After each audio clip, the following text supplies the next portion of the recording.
In this tutorial, we'll look at how to obtain the measures of variability on a variable. And in particular, we'll obtain the standard deviation, the variance, the minimum, maximum, and the range. We have the variable exam score in this example, where we have 15 people who each provided an exam score. So we have the exam scores for 15 different people. Now let's go ahead and go to Analyze, and then Descriptive Statistics. Now we could actually either use frequencies or descriptives to obtain the measures of variability that we're interested in. Let's go ahead and start with descriptives. Here we move our variable over and then go to Options. And here let's deselect mean because we don't need that. Notice under Dispersion, we have standard deviation, minimum and maximum are already checked. Variance and range are not. So let's go ahead and check the variance and the range. That's everything we want, so click Continue, and then click OK.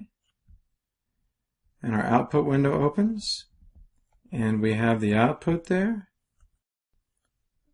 And notice in this table, we have the variable exam score. We have 15 values, as we already saw. The range is 39.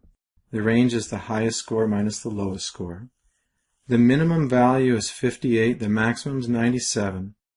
Rounding to 2 decimal places, the standard deviation is 11.32, and the variance is 128.12. Before we close here, let's go back and this time run the analysis through frequencies. So we'll go to our data. We're going to run the analysis on this through frequencies. So Analyze Descriptive Statistics Frequencies. We'll move our variable over again. Go to Statistics.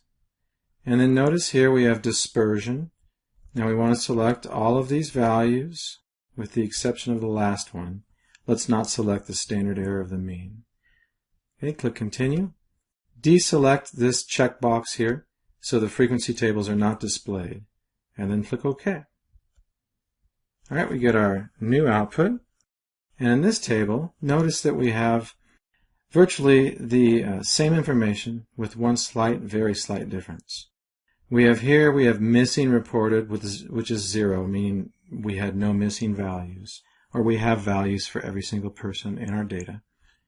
And but otherwise, we have the standard deviation and variance, although they're reported in a different order for frequencies versus descriptives. The same values are here, 11.32. We saw 11.32 here. The variance is the same. We have our minimum and maximum, 58 and 97. And then the range is 39.